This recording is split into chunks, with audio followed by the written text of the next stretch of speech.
Information to help you run your business better and improve your marketing campaigns. My name is Hank Hoffmeyer, and thank you for joining me on Hank's Marketing and Business Tips. Welcome to episode 237 of the Hmbt podcast. Today we're going to talk about growing your business organically using different methods such as social media, partnerships, referrals, and more. I'm joined today by Alison Katschkowsky. She is a fitness and self-care coach. She's the founder of the Fit Life System. It's a unique 6-step fitness program that she coaches mostly online, especially these days with the pandemic. And she started her business 22 years ago, pretty much using no funding and using a credit card. And that's impressive. Talk about bootstrapping. That's an ultimate example of bootstrapping right there. Welcome to the show, Alison, and glad that you're able to do everything online and keeping us all fit. Thank you for having me. I appreciate being here. It's great. So it's an interesting story. You know, when I looked at the notes to bring you on the show, you're a fitness coach and everything. I said, well, it's important to have people be fit, and maybe they would even listen to how to do some exercises and how to lose weight and how to eat correctly. But more importantly, I was impressed at the fact that you started pretty much with no money and you grew your business and you've been around for 22 years. Right now, a lot of people that if they just started a business or maybe they're looking to get into business, they're probably worried about staying in business and not having to shut down. And part of it is sales and marketing. And I was hoping we could talk a little bit about that and learn what you did to grow your business without spending much or any money at all. Sure. Yeah. Happy to. Happy to. Just where should we start? Let's start with, what do you think is the most effective method when it comes to free or organic advertising? Referrals and now social media. But back when I started, there was no social media. I had an email list and I had a handful of people that I knew from my previous job. I worked for a chain of health clubs, so I had a pretty good network.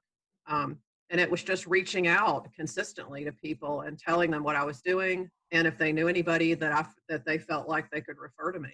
And I always rewarded people who referred business to me. I always rewarded them with either a free session or some kind of incentive, so they felt like something was in it for them. So that's great if you have like a service and sometimes a product too. But when you started growing maybe online and using social, what were some tactics that you used there? One of the first things I did was I started a Facebook community. And I feel like right now with so many avenues in social media, it's so important to be able to target a group of people that you would consider to be your ideal client. And so starting my Facebook community really springboarded that for me. And then from that, in that community is where I do a lot of free trainings and extra value. And it gives people a chance not just to get to know me, but to see what my 6-step system is all about. I think you hit on a key point there. And first of all, you and I met in a Facebook group, Masters of Reinvention. So that speaks to the power of Facebook groups. And there's nothing better than that these days because people want that sense of camaraderie and be able to have that social interaction with people that they don't know. It's kind of like networking all over again. And then you mentioned offering value and offering information. A lot of people are afraid to offer free information, and they think that if they do that, nobody's going to buy from them, which I think is the exact opposite. It's almost like a lead magnet. People can get something for free and try it or see what you do, they're going to be interested in working with you more. Yes, absolutely. I could not agree more. And in fact, to your point, I do have a handful of people that I see in person. And so when all of this started with the pandemic, the first thing I did was I put most of them into a separate Facebook group where I could just continue to put stuff in there for them and just continue to stay in front of them and be of service to them. Because that's really what people want. I see a lot of this model working, and It's effective where you put out information that people want for free. This way they can say, hey, I'm empowered to do this on my own and do it for free. This is great. This person's awesome. And then you have something kind of middle of the road to offer. And then you have your high stakes, maybe that's a full blown, if you're a coach, a full blown coaching program where you have access to a gated Facebook page, one-on-one calls via Zoom or in-person meetings. You get the cream of the crop information. And what you want people to say is, wow, if I got this for free and this is so valuable, I'd pay hundreds or thousands of dollars for. I wonder what I would get if I actually joined the elite program. And one thing I want to advise against, and I was scrolling Facebook before I hopped on today, and now we're speaking, I saw an ad for somebody talking about developing online courses, and the Facebook ad was somebody like in their living room kitchen, kind of walking around talking to the camera, and it was shaking because they were holding the phone. If you can't do a professional promo video, what makes me think that the actual program is going to be professional? Because I think there's just so many people right now trying to start up and do things on their own that maybe the quality's not there. So that if you are doing something, you have to step up your game. You have to hold yourself to a high standard. And you probably don't have that problem because you've been around 22 years and you probably have always given quality. But I think right now there's a new breed of people that say, I can make money online, and it's going to ruin it for the folks that are doing a lot of quality. Yeah, that's absolutely correct. I mean, I remember back when I started, and it was, I was using all the old conventional stuff because we didn't have social media 22 years ago. So it was really old school. And, that's always been drilled into my head from the beginning. So what would you say is something that you can do to portray yourself as being that professional and having quality to stand out from the crowd? If somebody kind of in their mind saw something from you, whether it's on social media or saw your Facebook group and just said, oh, I saw 3 other posts like this day, or I know 3 other companies that charge 30% less than this. Why would I want to work with you? You have to be able to speak directly to the problem that you think you could solve the best.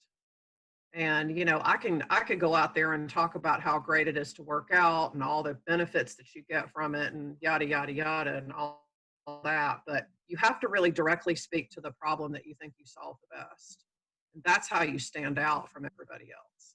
Right. And I think sometimes some of the folks that are getting on camera or running ads, they're talking about how they can do something or why they are good, where you want to talk about them and solve that problem. And you're not the hero.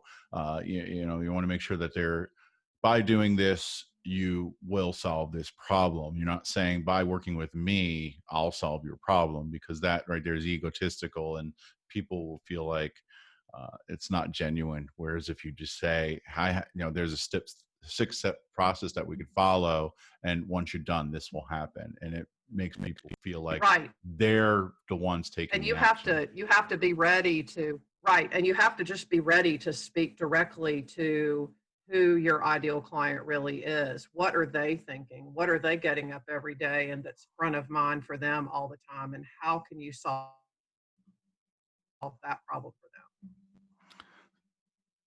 In the notes that you submitted to be on the show, you put in there that sometimes low cost or actually maybe free marketing ideas or things that you're doing might be actually better than spending thousands of dollars. Why do you feel that way? How can that happen?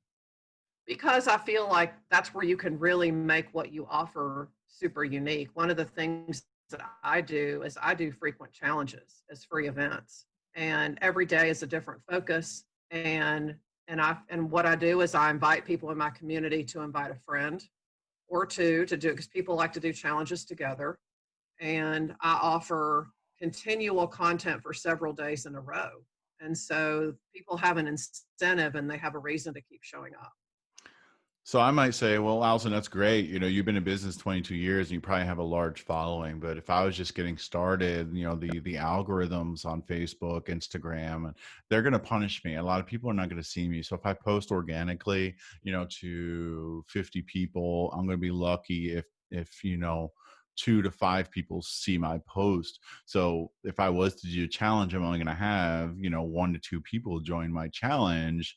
So how can you say that that's effective? And I'm just saying that because theoretically, it's not the whole truth, but that's what people are worried about. Mm-hmm. So if you were saying that just go out there and post organically and people will find you rather than boosting your post or paying to run an ad. Is there other ways to get attention, especially to those posts that you may have done in the past or do now?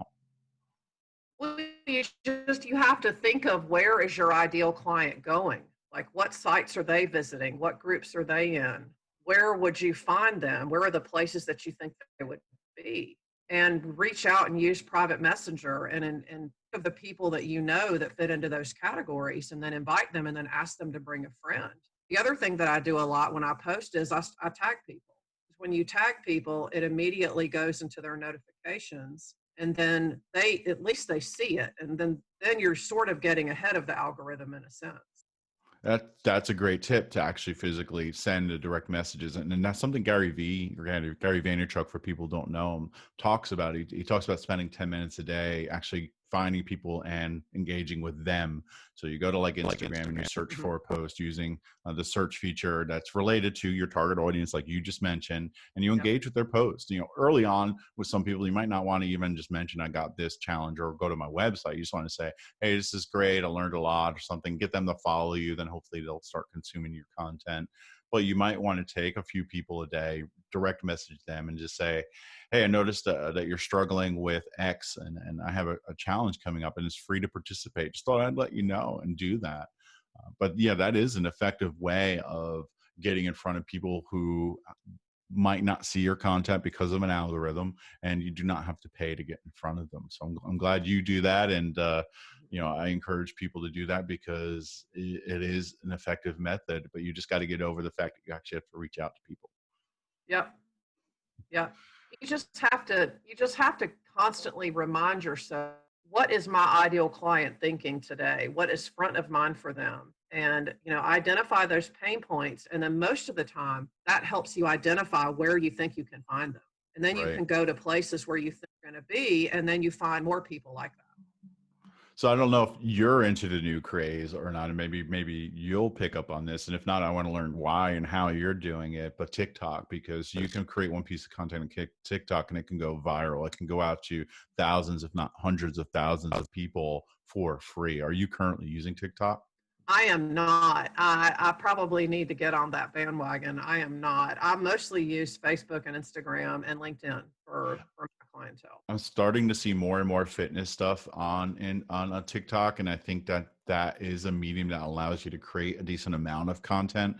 For me, it's hard to get on there as a professional marketer to create content that's going to be engaging and go viral. Not saying that I don't do it, and not saying you shouldn't. It's just harder to go viral, because right now it's a lot of dancing, it's a lot of pranks, it's a lot of funny stuff that goes viral. But I see more and more professionals getting on there. I see yoga instructors on there now. I see fitness instructors. So therefore, I think it's a great way to get in front of people for free, because their algorithm is not similar to Instagram and Facebook right now. They are not punishing people; they're actually rewarding people for posting. Interesting. Wow. Okay. Well, I've read about it, and I've obviously seen a lot of that posting, but I just haven't taken the time to get knowledgeable on it myself. So maybe I'll Right. put it on my list.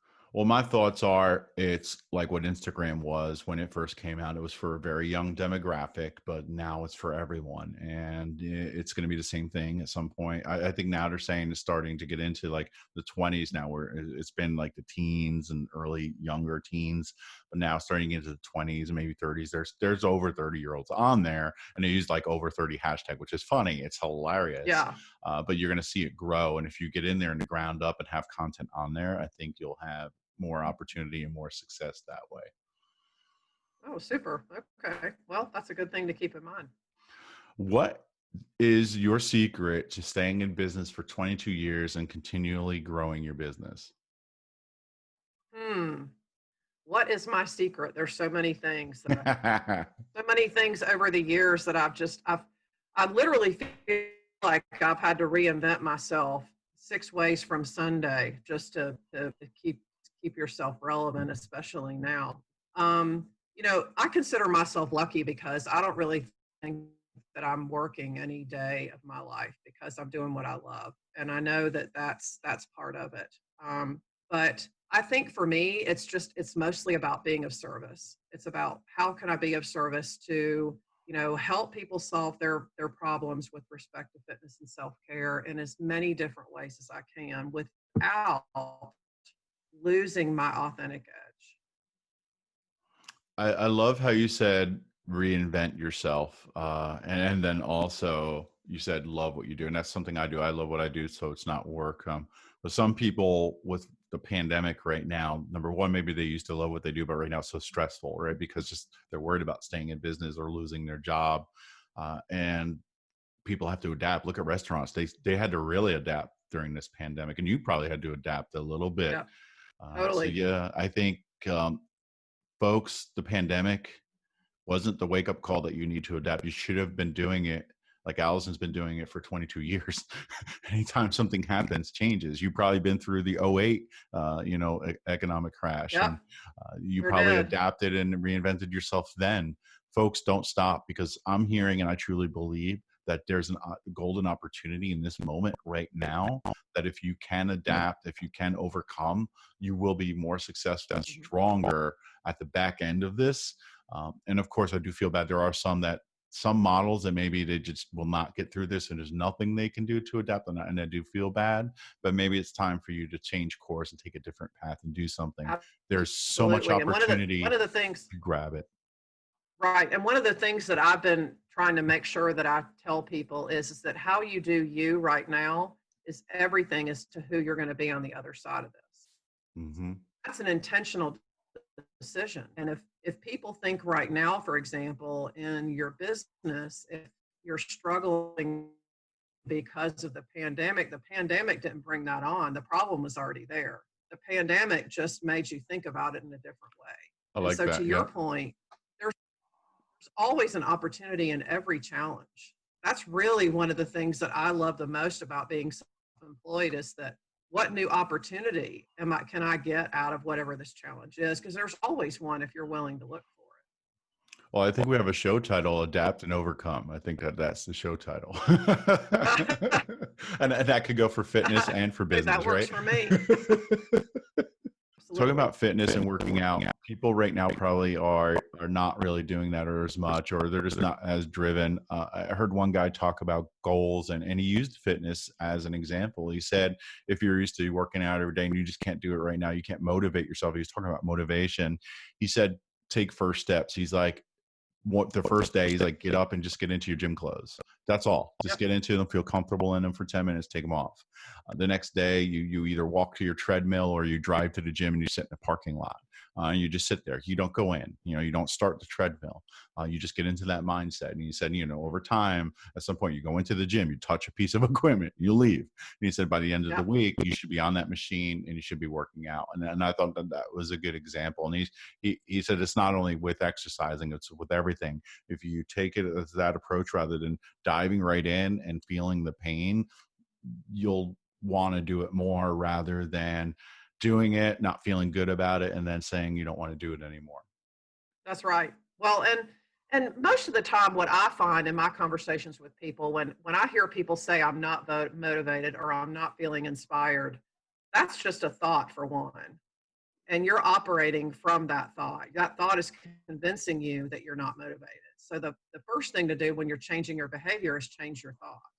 Right. The second point I would say is instead of doing like a daily task or habit or whatever you want to call it, set an intention. I mean, so much of what I do in my coaching is about setting intentions because we get wrapped up in what a goal is. A goal is something in the future. Well, an intention is something you're going to do today. And it's really all about what you do today as to how you line up tomorrow.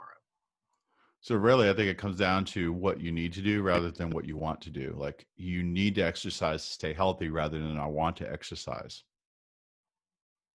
Yeah, that's true. But on the other hand, I always tell people that language is so powerful because your brain is like a giant tape recorder. It's going to remember everything you're saying anyway. So instead of saying, I have to do this today, say, when can I make this happen for me today? Or Okay. I get to do this today because my body is capable of doing this. So it really is sometimes about the language that you choose to. Awesome. Well, it was great having you on the show today. I think it's wonderful to learn from someone that has been in business for a long time, that has grown from bootstrap methods, no money, a credit card. I wonder if you could still start a business with a credit card. I think you can. It might not be hugely successful within the first few months, without without venture funding and stuff like that. But you can still grow. There's still opportunity out there. That's why Yeah. America is so great. You can start a business and grow it. Alison, if folks want to start a relationship with you, reach out to you, or learn more, how can they do that?